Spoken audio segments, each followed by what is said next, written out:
Hello friends, welcome to Sindhi Rasoi. दोस्तों, आज मैं आपके लिए लेके आई हूँ बहुत ही डिलीशियस और टेस्टी होली की ये खास रेसिपी जो हम सिंधियों के घर पे तो हर होली ज़रूर बनाई जाती है।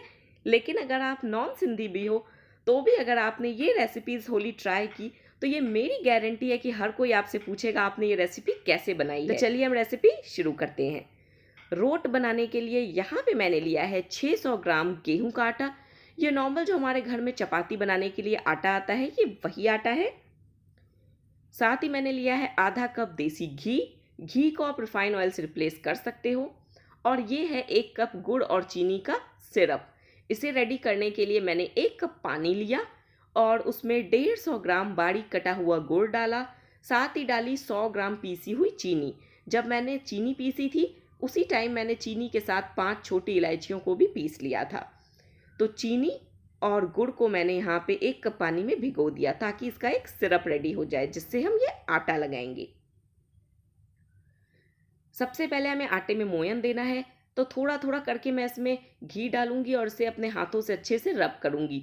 जितने अच्छे से दोस्तों आपका ये आटा लगेगा आपका रोट उतना ही टेस्टी बनेगा। तो सब कुछ इस रोट का डिपेंड करता है कि आपने आटा कैसे लगाया है। अगर आपका आटा गीला हो गया या उसमें आपने मोयन कम डाला तो आपका रोट टेस्टी नहीं बनेगा। तो बिल्कुल ध्यान से आप वीडियो देखें, वीडियो को बिल्कुल भी स्किप ना करें। ये देखिए, थोड़ा थोड़ा करके मैं इसमें घी डाल रही हूँ और इसे अपने हाथों से अच्छे से मिक्स कर रही हूँ। बीच बीच में हम चेक करेंगे, अपने हथेली में इस तरीके से थोड़ा सा आटा होल्ड करके देखेंगे। अगर ये आटा प्रॉपर शेप होल्ड नहीं कर रहा, ये बिखर रहा है, तो इसमें और घी जाएगा। ये देखिए, अभी ये बिखर रहा है ना, तो इसमें और घी जाएगा। लेकिन अगर इसने शेप होल्ड कर दी, जहां इसने शेप होल्ड की हम इसमें घी डालना बंद कर देंगे। ये देखिए, अब इसने शेप होल्ड कर ली है। अब ये नहीं बिखर रहा था, मैंने खुद इसे अपने हाथों से तोड़ा। तो बस इसमें घी परफेक्ट है और घी हम इसमें नहीं डालेंगे। तो आधा कप में से 1 टेबल स्पून घी मेरा बचा है। अब थोड़ा थोड़ा करके इसमें गुड़ और चीनी का पानी डालूंगी और इसका एक सख्त डो लगा लूंगी। दोस्तों, बहुत से लोग सिर्फ गुड़ से रोट बनाते हैं। जी हाँ, मुझे पता है कि रोट गुड़ से बनाया जाता है, लेकिन चीनी डालने के पीछे लॉजिक ये है कि जब आप रोट में पीसी हुई चीनी यूज़ करते हो तो रोट अंदर तक क्रिस्पी और टेस्टी बनता है। उसमें इतना अच्छा टेस्ट आता है कि आप इसका स्वाद नहीं भूल पाओगे। आपके रेगुलर रोट से काफ़ी ज़्यादा टेस्टी बनेगा अगर आप इसमें 100 ग्राम पाउडर चीनी डालोगे। लेकिन अगर आप चीनी अवॉइड करना चाहते हो तो आप 250 ग्राम यहाँ पे गुड़ यूज़ कर लो। ये देखिए, आप देख सकते हैं मैंने यहाँ पे इसका कितना सूखा डो लगाया है।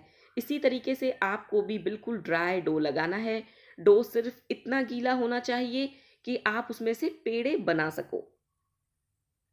और इतने आटे में से हम 2 बिल्कुल बड़े साइज़ के पेड़े बनाएंगे। बहुत से लोगों को काफ़ी बड़ा और मोटा रोट पसंद आता है, तो वो 2 की जगह 1 ही पेड़ा बनाएंगे। ये देखिए, पेड़ा यहाँ पे बन गया है। अब मैं आपको बताती हूँ कि हम इसे कैसे बेलेंगे। काफ़ी छोटी छोटी बातें हैं जिसका आप ध्यान रखोगे तो आपका रोट काफ़ी अच्छा बनेगा। अब इस तरीके से मैंने इसे चॉपिंग बोर्ड पे लिया, आप चकले पे भी ले सकते हो और इसे हम हल्के हाथों से बेलेंगे।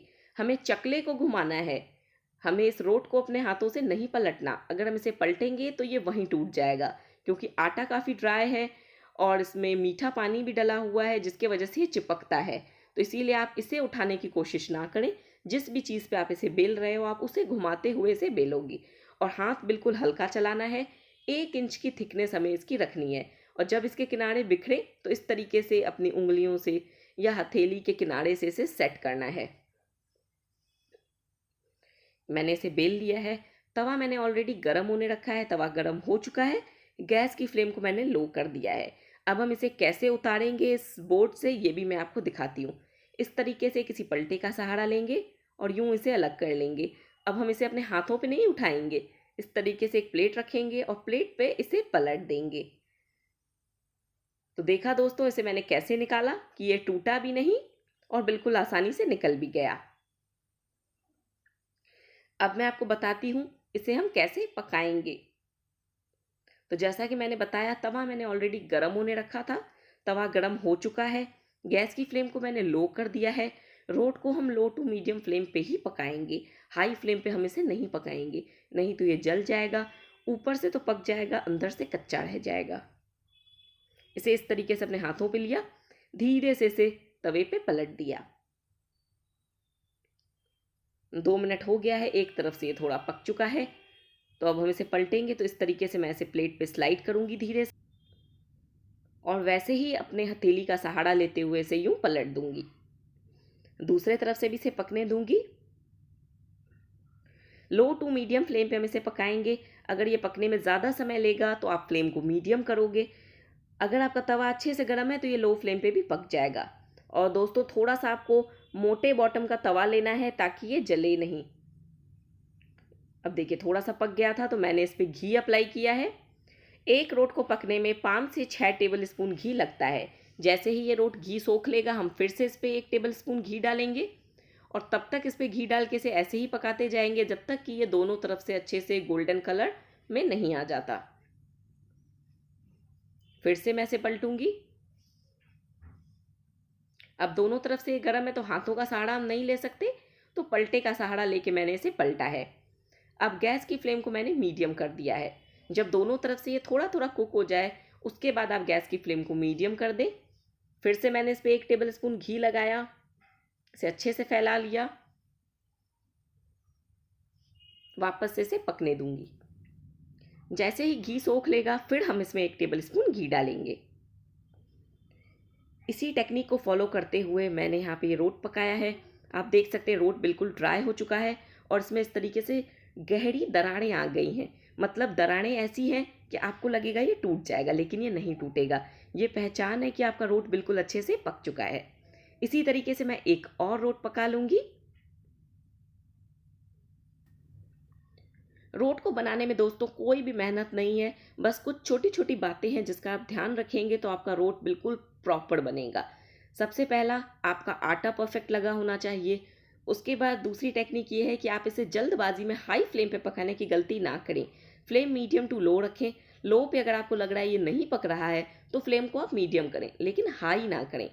लो टू मीडियम फ्लेम पे जब आप इसे पकाएंगे, मोटे बॉटम का तवा लेंगे तो आपका रोट काफ़ी अच्छा बनेगा। ये देखिए, बिल्कुल अच्छे से पक चुका है।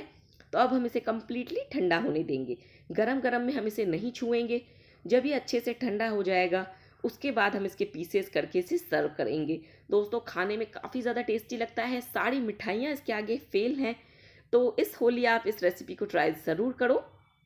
और अगर आपको ये रेसिपी पसंद आती है तो प्लीज़ चैनल को सब्सक्राइब करें, वीडियो को लाइक करें। मिलते हैं नेक्स्ट रेसिपी के साथ।